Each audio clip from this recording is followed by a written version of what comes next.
Welcome sa Durs 2.0. Fresh at nagbabagang happenings ba ang hanap mo? Mga padabarkads man yan o mga trending topics? Pwes, sagutin natin yan. Kaya naman isubscribe nyo na ang ating channel para sa mga nagbabagang balita everyday. Welcome back again sa ating YouTube channel mga kadabarkads, and for today's video ang pag-uusapan natin ay tungkol sa mga importanteng kaganapan sa loob at sa labas ng Itbulaga, and syempre kay Raisa May at kay Bimbi. So kahapon nga po bago sumalang si Bimbi sa Itbulaga stage at magpakilig, ito yung first thing na ginagawa niya. Nag-assign po ng makeup artist ang Itbulaga sa kanya na magpapaglow at nagbibigay po ng buhay sa kapugian at sa itsura po nitong si Bimbi.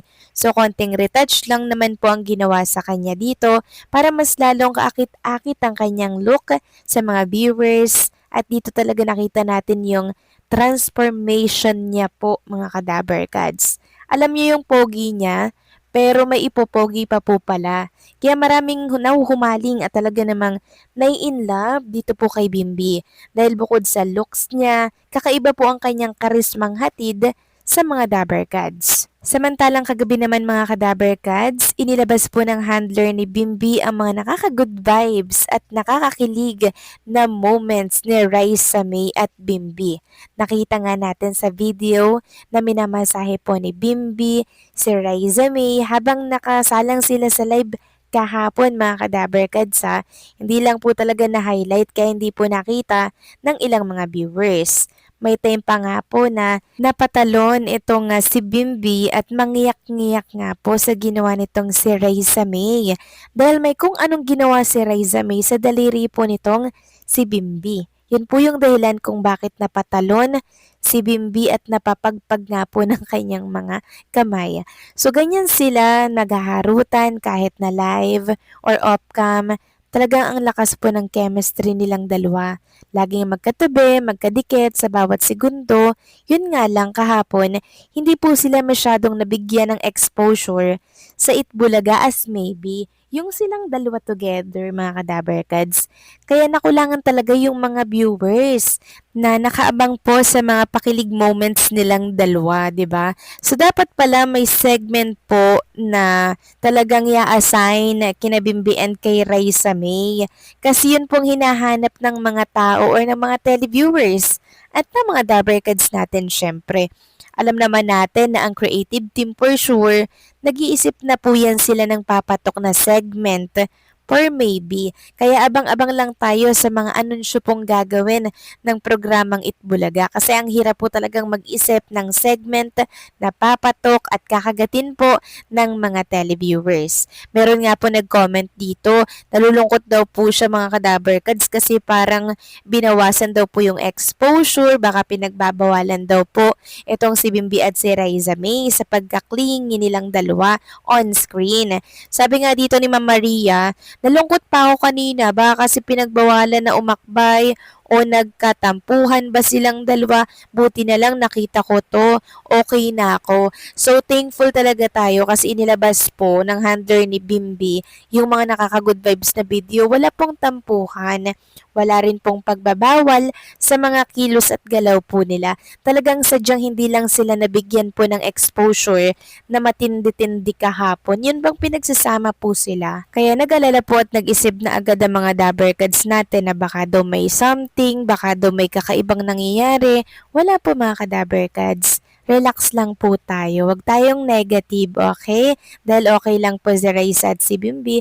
Katunayan po niyan, sila po yung binibuild up talaga ng programang Itbulaga. Samantalang, merong isang netizen po na nagsasabing si Bimbi daw po ay hindi bagay kay Raisa May at kay Karen daw po ito bagay. Grabe namang pagkanega. Wag namang ganun. Kasi alam naman natin ang lakas ng chemistry ni Bimbi and ni Raisa May. Sa chemistry kasi yan mga kadabarkads. Oo, maraming bagay na babae kay Bimbi mga ka-Dabarkads kasi nga good looking itong si Bimbi pero chemistry po kasi ang tinitingnan dyan. Sabi nga dito ng isang netizen, no, ba't mas bagay tingnan si Bimbi at Karen? Sorry kay Raisa pero doon tayo sa totoo. Nakakalungkot lang na meron po akong nababasang ganito. Kaya sabi nga po ng isang netizen, syempre swak yung height nila ni Karen pero di pwedeng bagay lang ang height. Dapat may chemistry at yun ang meron sa Maybe. Kaya nga sila favorite ng mga Dabarkads kasi sila maybe komportable na sa isa't isa mula pa man noon kaya di sila nagkakahiyaan. Sabi pa ng isa, kahit siguro sila ni Karen ang magpartner sa Itbulaga katulad kaya nila na may mga kikiligin ng katulad kay Raisa, wag nang epal, maganda na nga, panira ka talaga. Manahimik ka, gusto mo, dumami ang bashers mo. Then ito pa yung last comment. Pwede ba wag nyo nang gawing kontrabida si Karen, nananahimik yung bata? Sinasali nyo pa sa sikat ng Maybe. Bata pa lang si Bimbi at Raiza, magkasama na sila, kaya si Bimbi at Raiza ay mas bagay kasi may pinagsamahan na yan. So correct mga kadaberkads, ewan ko ba sa iba bakit po inililink itong si Karen dito po kay Bimbi, 'di ba? Alam naman natin ang lakas po ng chemistry ni Raiza May and ni Bimbi kaya nga po milyon lagi ang views ng mga video po nila kasi patok at maraming natutuwang mga tao sa kanilang tambalan. Huwag tayong nega sa kanila. Samantalang pag-usapan naman natin ang tungkol sa naging TikTok live ni Raisa, Miles at Bimbi kahapon bago po magsimula ang programang Itbulaga. So nakita natin doon yung another set of sweetness ng Maybe. So si Raisa May po nakita natin, minamasahe po si Bimbi habang nakaupo si Bimbi. Pero during live ng Itbulaga, si Bimbi naman po yung nakita nating nagmamasahe naman kay Raisa May. So palitan lang sila, 'di ba? May give and take relationship po ang dalawa, may unity kung baga. So ito po yung inamin ni Bimbi sa lahat. Dahilan para magulat si Raisa at Miles. So may nagtanong kasi sa live po, sa TikTok live kahapon, kung may girlfriend daw ba si Bimbi ngayon. And sabi nga po ni Bimbi, wala daw siyang girlfriend at never daw siyang nagka-girlfriend since birth. So taliwas po sa mga kumakalat na balita online na meron daw naging girlfriend si Bimbi, na meron daw girlfriend si Bimbi at meron na daw po nagpapadibok ng puso.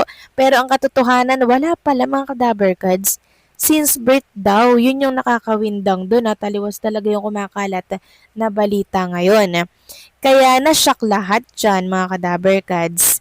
At buong akala kasi ng marami, talagang merong iba. Kaya na-shock din po si Miles Ocampo. Tapos eto pa nga mga kadaberkads, may gala ata si Alan Kay at Daberkads sa linggo. Ngayong darating po na linggo, tinanong ni Bimbi kung ano yun, para saan. So mamaya na lang daw, sabi ni Raisa May, kasi nakalive nga po sila. Tapos sabi ni Bimbi, okay, it's nice naman, no? Yan po yung sabi ni Bimbi. Basta behave daw, sabi ni Bimbi, behave ka lang Raisa, ganyan. Sabi naman ni Raisa, hindi siya makakasama kasi nga po may work daw siya sa Sunday. Dagdag pa ni Bimbi, teka, pinayagan ba kita? Pero hindi naman daw siya possessive. Nang marinig yan ni Miles Ocampo, abay kilig na kilig din siya mga kadaberkads. Na para bang pinagbabawalan niya po si Raisa May, kailangan po ng paalam at approval bago po ang lahat, na para bang magjowa na talaga ang person. Marami nga pong daberkads natin na natuwa sa video na yan kasi sobrang nakulangan po talaga sila sa exposure po ng Maybe kahapon. Mabuti na lang daw at merong nakasave ng TikTok live nila kahapon. Kayo ba mga kadaberkads, napanood nyo na po ba yung video na yun? Ako, kung hindi pa, dapat nyo pong mapanood yun mga kadaberkads. Marami po yung nagkalat sa mundo ng social media. So kayo ba, ano masasabi nyo doon? Please comment down below.